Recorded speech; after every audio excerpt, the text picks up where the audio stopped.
What is up, bros and broettes? I'm Slasher44, and it is Friday, and on Fridays we look at elite weapons. Today we're looking at the M1 Irons Outlaw, in my opinion the best M1 Irons variant, but we'll get into the stats and all of that stuff in a momento. But first, I'd just like to quickly say I made a playlist for every single video where we've looked at an elite weapon, linked in the description, and I want your guys' opinion. What gun do you want to see next? Don't pick one of them that I've already done, and if you pick a good one, gets a lot of thumbs up, or I just like your suggestion, I will include your comment in the next week's video, so let me know what elite gun you want to see me look at next Friday.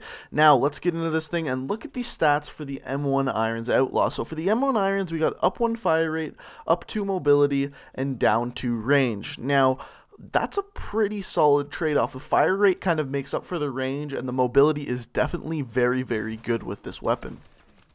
Now, looking at this, there's a few things we're going to find out. First of all, the aim down sights time's improved by about 20 milliseconds. Not a huge deal, but it's there nonetheless. If we look at the damage for the M1 Irons, we got 52 bullet damage up close, 34 at mid-range, and 33 at long range, ranging from a 2 to a 4. I almost said 5, but I said 4. I caught myself. Like for catching myself. If you hit that like button, it'll make me catch myself more often. It sounded somewhat dirty. I don't know, maybe I'm just tired.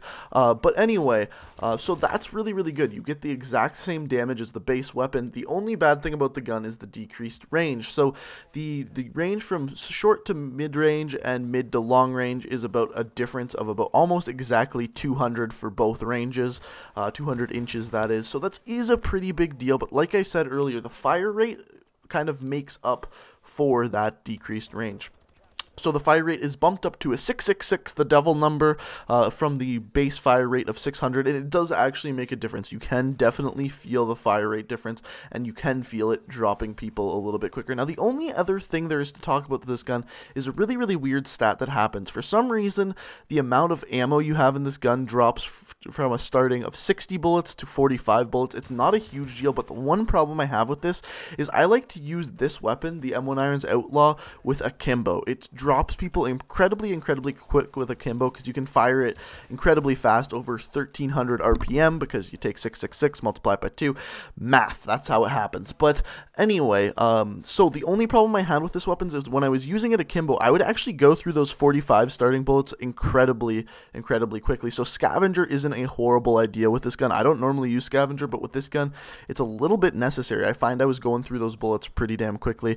This gameplay you're seeing here isn't where I was using akimbo. It's actually, I just wanted to see how big of a difference the aim down sights time was, and you could feel it. You could feel that you aim down sights a little bit quicker. Those 20 milliseconds were definitely noticeable, but it wasn't a huge difference. It wasn't game changing. So that's my advice for the M1 Irons. Let me know what you think of the gun, and let me know which gun you want to see me look at next. If you have any questions for me, the best place to ask them is on Twitter. Link in the description at Slasher44. Thanks for watching, guys, and until next time, peace out.